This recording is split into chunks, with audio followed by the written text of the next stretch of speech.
Tanggal 11 April, hari ke-102. Bacaan 2 Raja-Raja pasal 13 sampai pasal 17. Hancurnya Israel.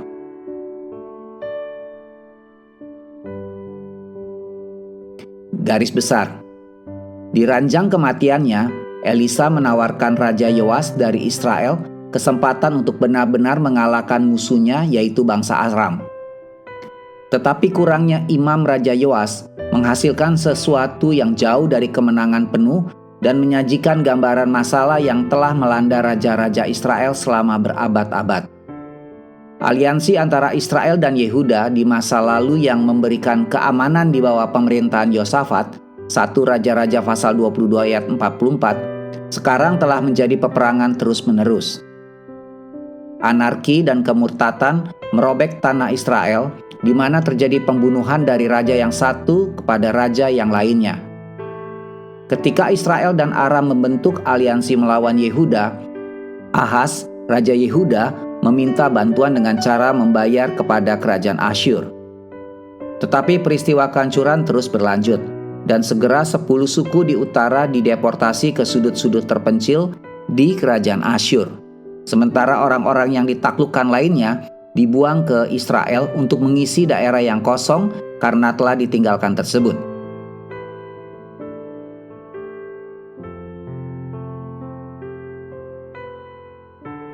Renungan Harian.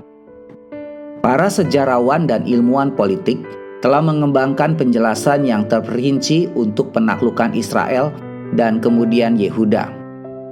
Ini adalah negara-negara kecil, kata mereka, di zona penyangga antara tetangga-tetangga besar dan kuat di selatan, yaitu Mesir, dan utara, yaitu kerajaan Asyur dan Babilonia. Tetapi Alkitab menyatakan bahwa penaklukan dan pengasingan adalah penghakiman Allah atas dosa umatnya. Bangsa Israel meninggalkan Tuhan, beralih ke berhala, dan mengabaikan peringatan berulang dari para nabi Allah. Prinsip Alkitabiah itu tetap berlaku dewasa ini untuk bangsa-bangsa dan juga individu, baik bagi orang-orang Kristen maupun orang-orang tidak percaya. Allah akan berperkara dengan setiap individu, keluarga, atau dengan suatu bangsa menurut prinsip yang tidak berubah, bahwa kamu akan selalu menuai apa yang kamu tabur. Demikian Galatia pasal 6 ayat 7. Seingat Anda, kapan terakhir kali Anda menanam sebuah kata atau kesaksian tentang Tuhan melalui panggilan telepon singkat atau surat kepada salah satu pejabat pemerintah Anda? Jika suatu masalah sangat penting dan Tuhan telah berbicara dalam firman-Nya tentang hal itu, dapatkah Anda tetap diam?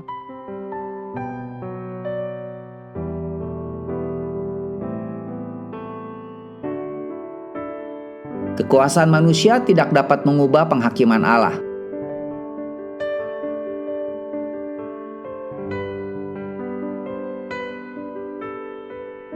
Pendalaman. Kereta kuda Israel. 2 Raja-Raja pasal 13 ayat 14. Yoas menyapa Elisa dengan kata-kata yang sama yang digunakan Elisa pada hari Elia dibawa naik ke surga. 2 Raja-Raja pasal 2 ayat 12.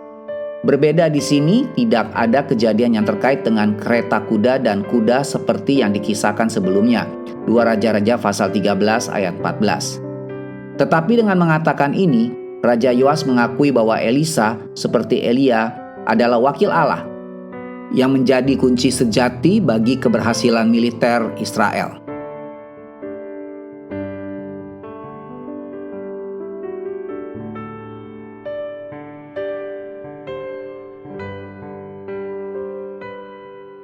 Jalan panjang menuju penawanan. 2 Raja-Raja pasal 17 ayat 6. Dalam penawanan Asyur, pasal 17 ayat 6, banyak orang Israel yang ditempatkan kembali di Mesopotamia Utara, lebih dari 400 mil jauhnya, dan yang lainnya di daerah Medes, 1000 mil penuh dari Samaria. Keturunan yang dibenci. 2 Raja-Raja pasal 17 ayat 24. Setelah orang-orang Israel dideportasi, bangsa-bangsa lain yang ditaklukkan kerajaan Asyur ditransplantasikan atau didatangkan ke Israel untuk menggantikan orang-orang Israel ini. Pasal 17 ayat 24. Orang Israel yang tersisa saling menikah dengan mereka. Ini adalah pelanggaran terhadap hukum Allah dan melahirkan beragam ras orang-orang Samaria. Selama berabad-abad, mereka dibenci oleh orang-orang Yahudi berdarah murni karena ras dan agama mereka yang tidak sama. Hal ini membuat percakapan Yesus dengan seorang wanita Samaria dalam Yohanes pasal 4, perumpamaannya tentang seorang Samaria yang baik dalam Lukas pasal 10, dan seorang penderita kusta Samaria yang bersyukur dalam Lukas pasal 17 menjadi lebih berarti dan dapat lebih dipahami. Amin. Tuhan Yesus memberkati.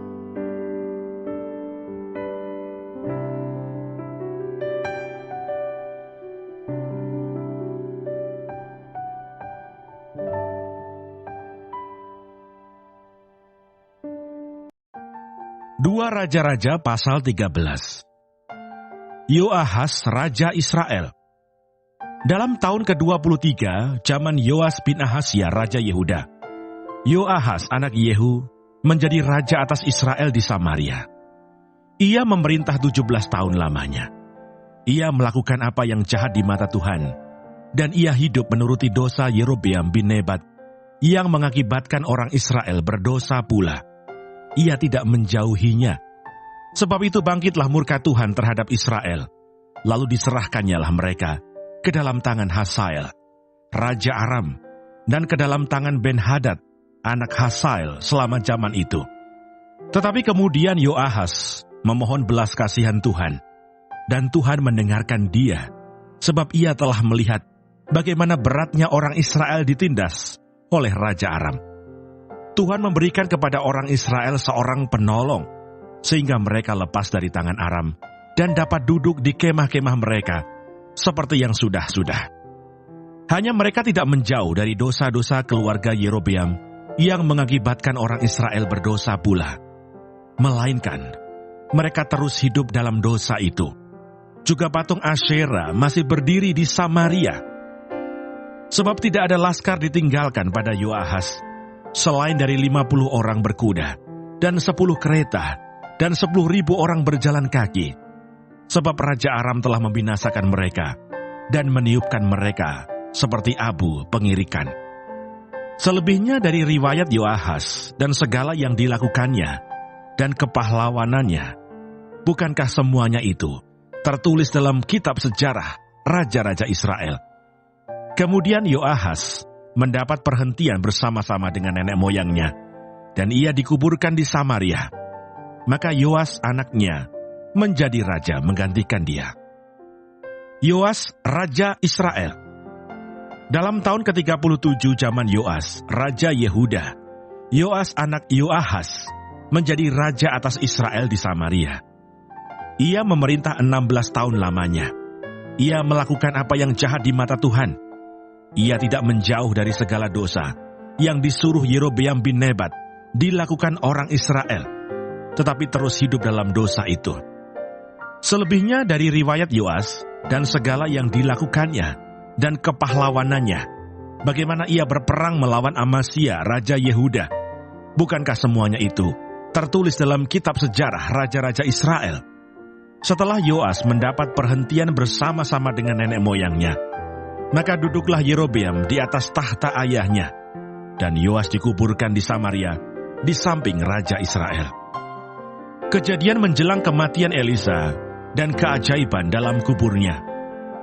Ketika Elisa menderita sakit yang menyebabkan kematiannya, datanglah Yoas, Raja Israel, kepadanya dan menangis oleh karena dia. Katanya, "Bapakku, Bapakku, kereta Israel dan orang-orangnya yang berkuda." Berkatalah Elisa kepadanya, "Ambillah busur dan anak-anak panah." Lalu diambillah busur dan anak-anak panah. Berkatalah ia kepada Raja Israel, "Tariklah busurmu." Lalu ia menarik busurnya, tetapi Elisa menaruh tangannya di atas tangan raja, serta berkata, "Bukalah jendela yang di sebelah timur." Dan ketika dibukanya berkatalah Elisa, "Panahlah." Lalu dipanahnya. Kemudian berkatalah Elisa, "Itulah anak panah kemenangan daripada Tuhan, anak panah kemenangan terhadap Aram.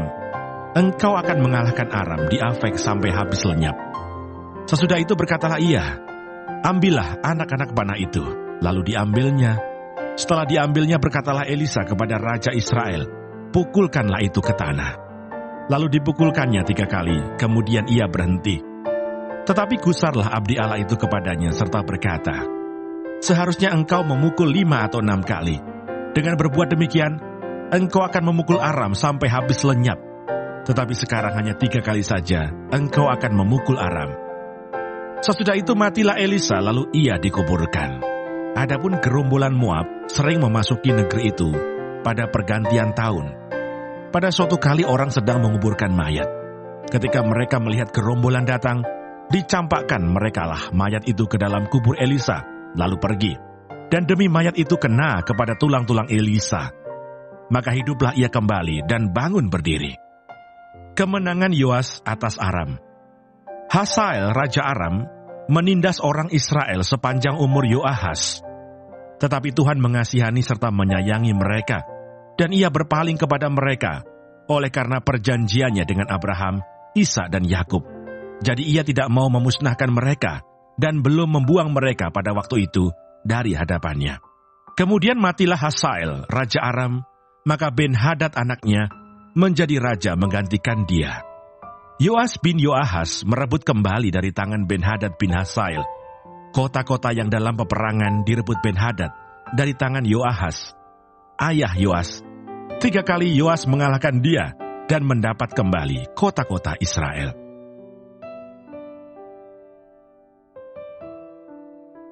Dua Raja-Raja pasal 14. Amasya Raja Yehuda. Dalam tahun kedua zaman Yoas bin Yoahas Raja Israel, Amasya, anak Yoas, Raja Yehuda menjadi raja. Ia berumur 25 tahun pada waktu ia menjadi raja, dan 29 tahun lamanya ia memerintah di Yerusalem. Nama ibunya ialah Yoadan dari Yerusalem. Ia melakukan apa yang benar di mata Tuhan, hanya bukan seperti Daud, bapa leluhurnya. Ia berbuat tepat seperti yang diperbuat Yoas ayahnya. Namun demikian, bukit-bukit pengorbanan tidaklah dijauhkan. Bangsa itu masih mempersembahkan dan membakar korban di bukit-bukit itu. Segera sesudah kuasa kerajaan itu kokoh di tangannya, dibunuhnyalah pegawai-pegawainya yang telah membunuh raja, yaitu ayahnya. Tetapi anak-anak para pembunuh itu tidak dihukum mati olehnya, seperti yang tertulis dalam kitab Taurat Musa, di mana Tuhan telah memberi perintah, "Janganlah ayah dihukum mati karena anaknya, janganlah juga anak dihukum mati karena ayahnya, melainkan setiap orang harus dihukum mati karena dosanya sendiri." Ia mengalahkan Edom di lembah Asin, 10.000 orang banyaknya, dan merebut Sela dalam peperangan itu.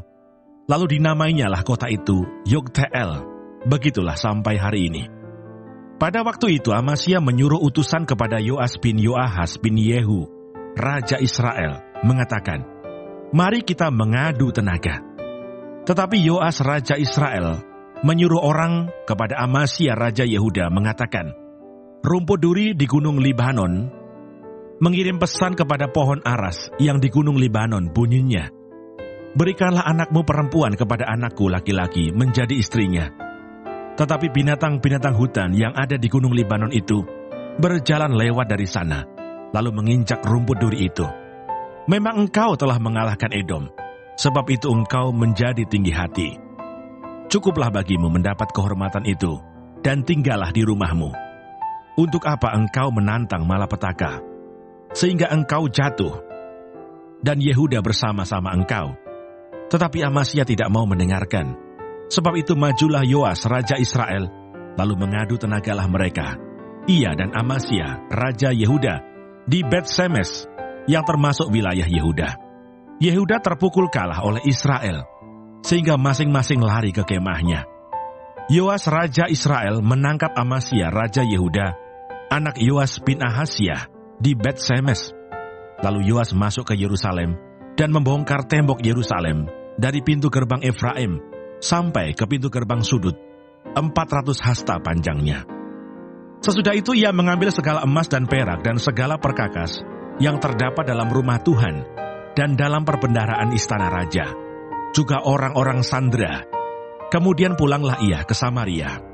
Selebihnya dari riwayat Yoas, apa yang dilakukannya dan kepahlawanannya, dan bagaimana ia berperang melawan Amasya Raja Yehuda, bukankah semuanya itu tertulis dalam kitab sejarah Raja-Raja Israel?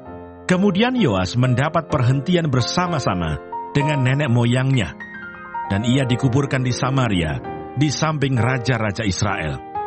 Maka Yerobeam anaknya menjadi raja menggantikan dia. Amasya bin Yoas Raja Yehuda masih hidup 15 tahun lamanya, sesudah matinya Yoas bin Yoahas Raja Israel.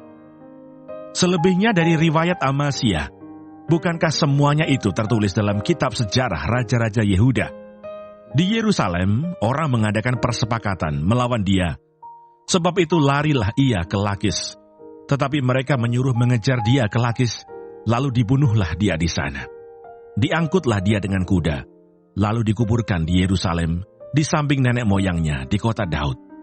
Segenap bangsa Yehuda mengambil Asyariah yang masih berumur 16 tahun, dan mengangkat dia menjadi raja menggantikan ayahnya, Amasya. Ia memperkuat Elat dan mengembalikannya kepada Yehuda, sesudah raja mendapat perhentian bersama-sama dengan nenek moyangnya. Yerobeam bin Yoas, Raja Israel. Dalam tahun ke-15 zaman Amasya bin Yoas, Raja Yehuda, Yerobeam, anak Yoas, Raja Israel, menjadi raja di Samaria. Ia memerintah 41 tahun lamanya. Ia melakukan apa yang jahat di mata Tuhan. Ia tidak menjauh dari segala dosa Yerobeam bin Nebat, yang mengakibatkan orang Israel berdosa pula. Ia mengembalikan daerah Israel dari jalan masuk ke Hamat sampai ke Laut Araba, sesuai dengan firman Tuhan Allah Israel, yang telah diucapkannya dengan perantaraan hambanya, Nabi Yunus bin Amitai dari Gad Hefer. Sebab Tuhan telah melihat betapa pahitnya kesengsaraan orang Israel itu. Sudah habis lenyap baik yang tinggi maupun yang rendah kedudukannya, dan tidak ada penolong bagi orang Israel. Tetapi Tuhan tidak mengatakan bahwa Ia akan menghapuskan nama Israel dari kolong langit.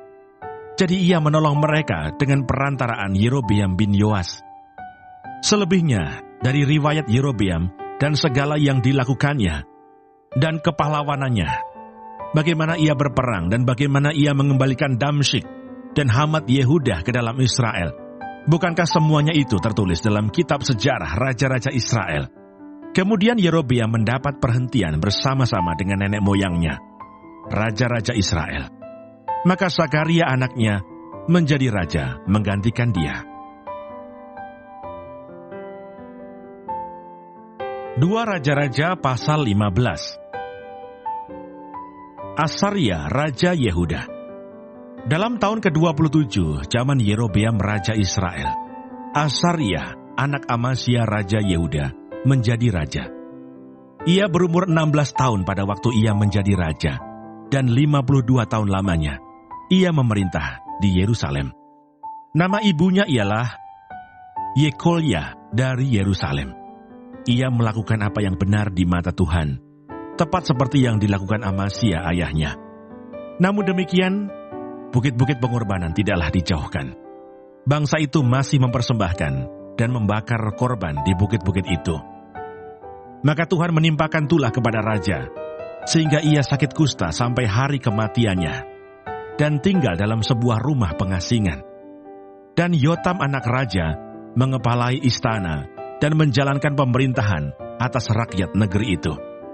Selebihnya dari riwayat Azariah dan segala yang dilakukannya, bukankah semuanya itu tertulis dalam kitab sejarah Raja-Raja Yehuda?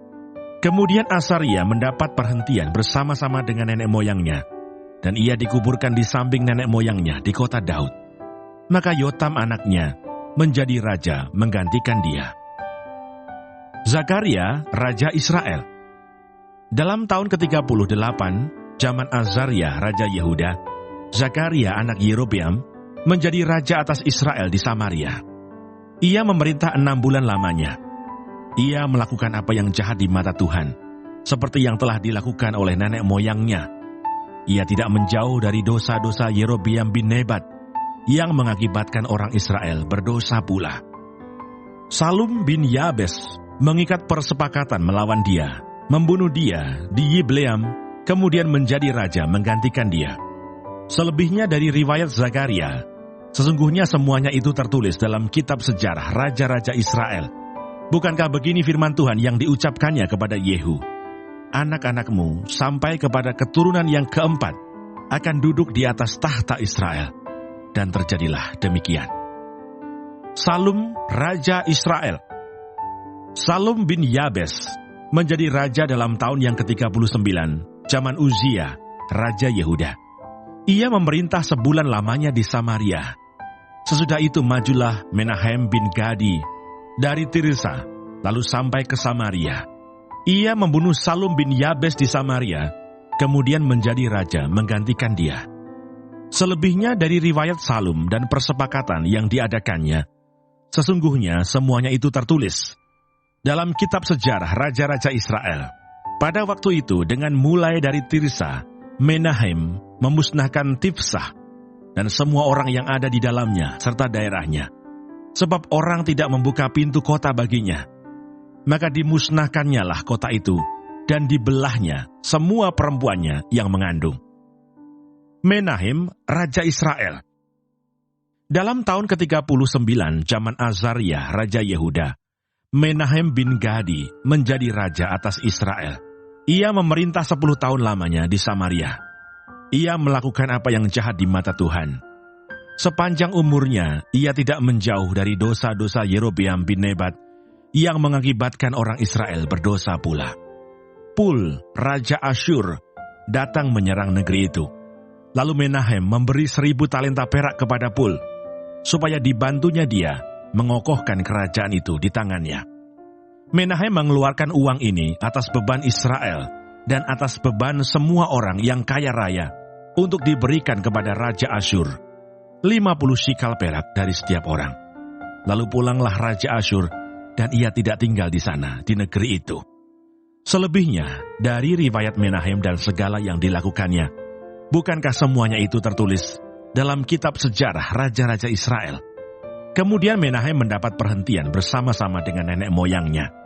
Maka Pekahya, anaknya, menjadi raja menggantikan dia. Pekahya, Raja Israel. Dalam tahun ke-50 zaman Asaria, Raja Yehuda, Pekahya, anak Menahem, menjadi raja atas Israel di Samaria. Ia memerintah 2 tahun lamanya. Ia melakukan apa yang jahat di mata Tuhan. Ia tidak menjauh dari dosa-dosa Yerobeam bin Nebat, yang mengakibatkan orang Israel berdosa pula. Lalu perwiranya, yakni Pekah bin Remalia, mengadakan persepakatan melawan dia, dan membunuh dia di Samaria, di puri istana raja. Beserta dia ada Argob dan Arye, serta 50 orang dari Bani Gilead. Dibunuhnyalah Pekahya, kemudian menjadi raja menggantikan dia. Selebihnya dari riwayat Pekahya dan segala yang dilakukannya, sesungguhnya semuanya itu tertulis dalam kitab sejarah raja-raja Israel. Pekah Raja Israel. Dalam tahun ke-52 zaman Asaria, Raja Yehuda, Pekah bin Remalia menjadi raja atas orang Israel di Samaria. Ia memerintah 20 tahun lamanya. Ia melakukan apa yang jahat di mata Tuhan. Ia tidak menjauh dari dosa-dosa Yerobeam bin Nebat, yang mengakibatkan orang Israel berdosa pula. Dalam zaman Pekah Raja Israel, datanglah Tiglat-Pileser, Raja Asyur. Direbut nyala Iyon, Abel, Bet, Maaka, Yanoah, Kedes, dan Hasor, Gilead dan Galilea, seluruh tanah Naftali. Lalu diangkutnyalah penduduknya ke Asyur, ke dalam pembuangan. Hosea bin Ela mengadakan persepakatan melawan Pekah bin Remalia. Dibunuhnyalah dia. Kemudian dia menjadi raja menggantikannya dalam tahun ke-20, zaman Yotam bin Usia. Selebihnya dari riwayat Pekah dan segala yang dilakukannya, sesungguhnya semuanya itu tertulis dalam kitab sejarah raja-raja Israel. Yotam Raja Yehuda. Dalam tahun kedua, zaman Pekah bin Remalia Raja Israel, Yotam anak Uzia, Raja Yehuda, menjadi raja. Ia berumur 25 tahun pada waktu ia menjadi raja, dan 16 tahun lamanya ia memerintah di Yerusalem. Nama ibunya ialah Yerusa, anak Zadok. Ia melakukan apa yang benar di mata Tuhan, tepat seperti yang dilakukan Uzia ayahnya. Namun demikian, bukit-bukit pengorbanan tidaklah dijauhkan. Bangsa itu masih mempersembahkan dan membakar korban di bukit-bukit itu. Ia mendirikan pintu gerbang tinggi di rumah Tuhan. Selebihnya dari riwayat Yotam, apa yang dilakukannya, bukankah semuanya itu tertulis dalam kitab sejarah Raja-Raja Yehuda? Mulai zaman itu, Tuhan menyuruh Rezin Raja Aram dan Pekah bin Remalia menyerang Yehuda. Kemudian Yotam mendapat perhentian bersama-sama dengan nenek moyangnya. Dan ia dikuburkan di samping nenek moyangnya di kota Daud, bapa leluhurnya. Maka Ahaz anaknya menjadi raja menggantikan dia.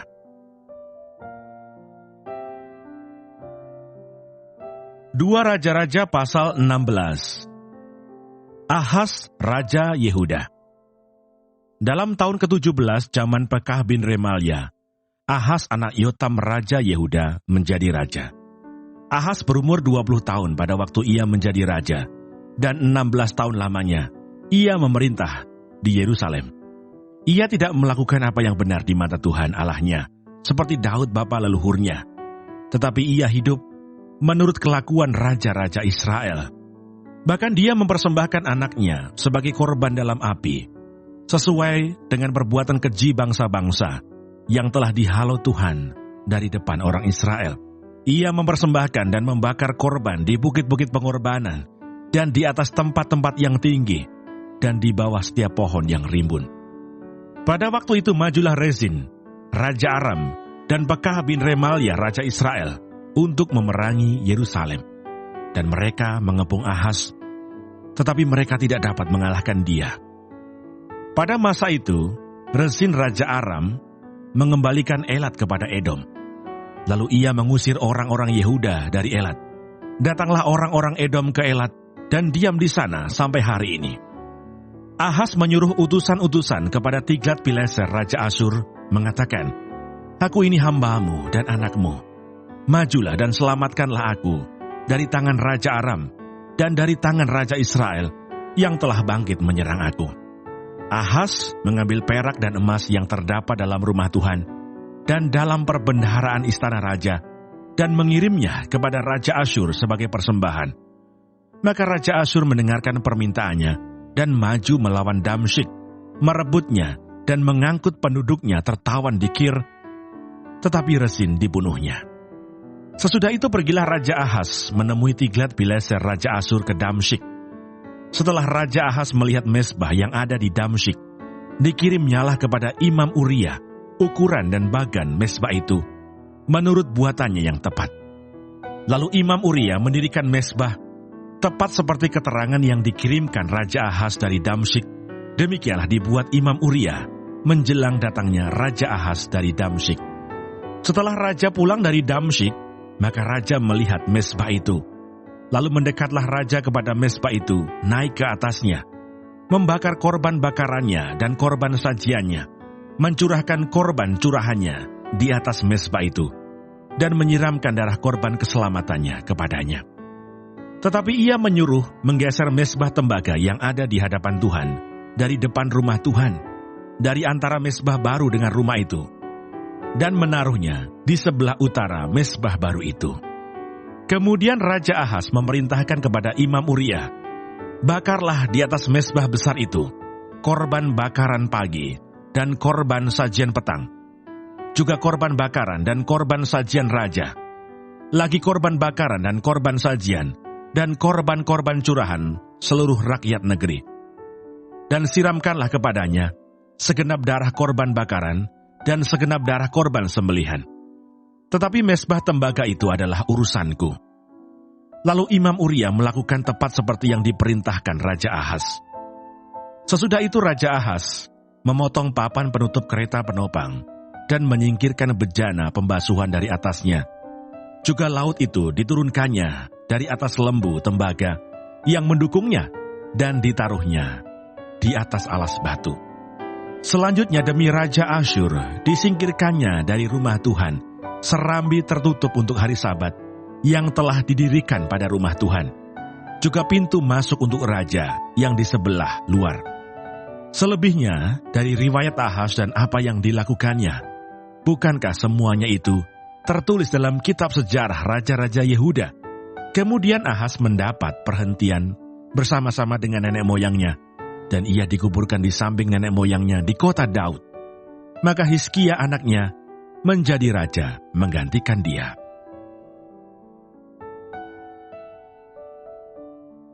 Dua Raja-Raja pasal 17. Hosea Raja Israel.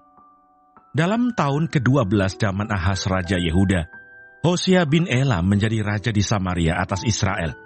Ia memerintah 9 tahun lamanya. Ia melakukan apa yang jahat di mata Tuhan, tetapi bukan seperti raja-raja Israel yang mendahului dia. Salmaneser Raja Asyur maju melawan dia. Hosea takluk kepadanya serta membayar upeti. Tetapi kedapatanlah oleh Raja Asyur bahwa di pihak Hosea ada persepakatan, karena Hosea telah mengirimkan utusan-utusan kepada So, Raja Mesir, dan tidak mempersembahkan lagi upeti kepada Raja Asyur seperti biasanya tahun demi tahun. Sebab itu Raja Asyur menangkap dia dan membelenggu dia dalam penjara. Kemudian majulah Raja Asyur menjelajah seluruh negeri itu. Ia menyerang Samaria dan mengepungnya 3 tahun lamanya. Dalam tahun ke-9, zaman Hosea, maka Raja Asyur merebut Samaria. Ia mengangkut orang-orang Israel ke Asyur, ke dalam pembuangan, dan menyuruh mereka tinggal di Halah, di tepi sungai Habor, yakni sungai negeri Gosan, dan di kota-kota orang Madai. Keruntuhan kerajaan Israel. Hal itu terjadi karena orang Israel telah berdosa kepada Tuhan Allah mereka, yang telah menuntun mereka dari tanah Mesir, dari kekuasaan Firaun, Raja Mesir, dan karena mereka telah menyembah Allah lain, dan telah hidup menurut adat istiadat bangsa-bangsa, yang telah dihalau Tuhan dari depan orang Israel, dan menurut ketetapan yang telah dibuat raja-raja Israel. Dan orang Israel telah menjalankan hal-hal yang tidak patut terhadap Tuhan Allah mereka. Mereka mendirikan bukit-bukit pengorbanan dimanapun mereka diam, baik dekat menara penjagaan maupun di kota yang berkubu. Mereka mendirikan tugu-tugu berhala dan tiang-tiang berhala di atas setiap bukit yang tinggi dan di bawah setiap pohon yang rimbun. Di sana, di atas segala bukit itu, mereka membakar korban seperti bangsa-bangsa yang telah diangkut Tuhan, tertawan dari depan mereka. Mereka melakukan hal-hal yang jahat, sehingga mereka menimbulkan sakit hati Tuhan. Mereka beribadah kepada berhala-berhala, walaupun Tuhan telah berfirman kepada mereka, "Janganlah kamu berbuat seperti itu." Tuhan telah memperingatkan kepada orang Israel dan kepada orang Yehuda dengan perantaraan semua nabi dan semua tukang tilik, "Berbaliklah kamu daripada jalan-jalanmu yang jahat itu, dan tetaplah ikuti segala perintah dan ketetapanku, sesuai dengan segala undang-undang yang telah kuperintahkan kepada nenek moyangmu, dan yang telah kusampaikan kepada mereka dengan perantaraan hamba-hambaku, para nabi." Tetapi mereka tidak mau mendengarkan, melainkan mereka menegarkan teguknya, seperti nenek moyangnya yang tidak percaya kepada Tuhan Allah mereka. Mereka menolak ketetapannya dan perjanjiannya yang telah diadakan dengan nenek moyang mereka, juga peraturan-peraturannya yang telah diperingatkannya kepada mereka. Mereka mengikuti dewa kesia-siaan, sehingga mereka mengikuti bangsa-bangsa yang di sekeliling mereka, walaupun Tuhan telah memerintahkan kepada mereka, "Janganlah berbuat seperti mereka itu." Mereka telah meninggalkan segala perintah Tuhan Allah mereka, dan telah membuat 2 anak lembu tuangan. Juga mereka membuat patung Asyerah, sujud menyembah kepada segenap tentara langit, dan beribadah kepada Baal. Tambahan pula, mereka mempersembahkan anak-anaknya sebagai korban dalam api, dan melakukan tenung dan telaah, dan memperbudak diri dengan melakukan yang jahat di mata Tuhan, sehingga mereka menimbulkan sakit hatinya. Sebab itu Tuhan sangat murka kepada Israel dan menjauhkan mereka dari hadapannya. Tidak ada yang tinggal kecuali suku Yehuda saja. Juga Yehuda tidak berpegang pada perintah Tuhan Allah mereka, tetapi mereka hidup menurut ketetapan yang telah dibuat Israel. Jadi Tuhan menolak segenap keturunan Israel. Ia menindas mereka dan menyerahkan mereka ke dalam tangan perampok-perampok, sampai habis mereka dibuangnya dari hadapannya. Ketika ia mengoyakkan Israel daripada keluarga Daud, maka mereka mengangkat Yerobeam bin Nebat menjadi raja. Tetapi Yerobeam membuat orang Israel menyimpang daripada mengikuti Tuhan dan mengakibatkan mereka melakukan dosa yang besar. Demikianlah orang Israel hidup menurut segala dosa yang telah dilakukan Yerobeam. Mereka tidak menjauhinya, sampai Tuhan menjauhkan orang Israel dari hadapannya, seperti yang telah difirmankannya dengan perantaraan semua hambanya, para nabi. Orang Israel diangkut dari tanahnya ke Asyur, ke dalam pembuangan. Demikianlah sampai hari ini. Orang-orang Samaria. Raja Asyur mengangkut orang dari Babel, dari Kuta, dari Awa, dari Hamat, dari Sewarwaim, lalu menyuruh mereka diam di kota-kota Samaria, menggantikan orang Israel. Maka orang-orang itu pun menduduki Samaria dan diam di kota-kotanya. Pada mulanya waktu mereka diam di sana, tidaklah mereka takut kepada Tuhan. Sebab itu Tuhan melepaskan singa-singa ke antara mereka yang membunuh beberapa orang di antara mereka. Lalu berkatalah orang kepada Raja Asyur, "Bangsa-bangsa yang Tuanku angkut tertawan dan yang Tuanku suruh diam di kota-kota Samaria, tidaklah mengenal hukum beribadah kepada Allah negeri itu. Sebab itu dilepaskannyalah singa-singa ke antara mereka yang sesungguhnya membunuh mereka. Oleh karena mereka tidak mengenal hukum beribadah kepada Allah negeri itu." Lalu Raja Asyur memberi perintah, "Suruhlah pergi ke sana salah seorang imam yang telah kamu angkut dari sana ke dalam pembuangan. Biarlah ia pergi dan diam di sana dan mengajarkan kepada mereka hukum beribadah kepada Allah negeri itu." Salah seorang imam yang telah mereka angkut dari Samaria ke dalam pembuangan pergi dan diam di Betel. Ia mengajarkan kepada mereka bagaimana seharusnya berbakti kepada Tuhan.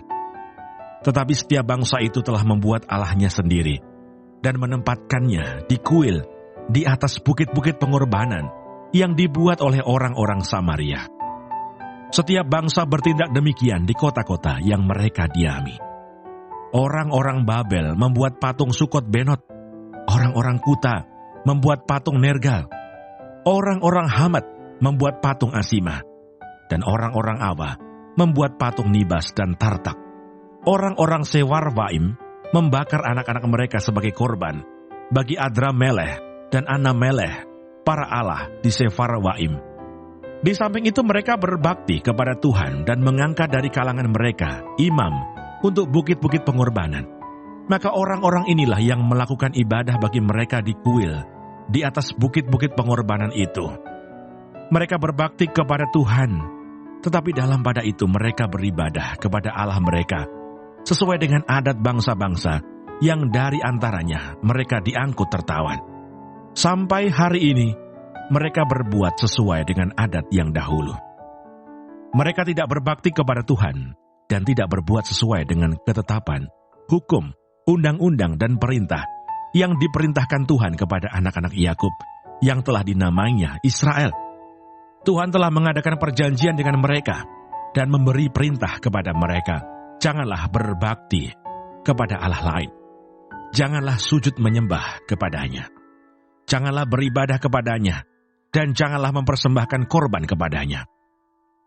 Tetapi Tuhan yang menuntun kamu dari tanah Mesir dengan kekuatan yang besar dan dengan tangan yang teracung, kepadanyalah kamu harus berbakti.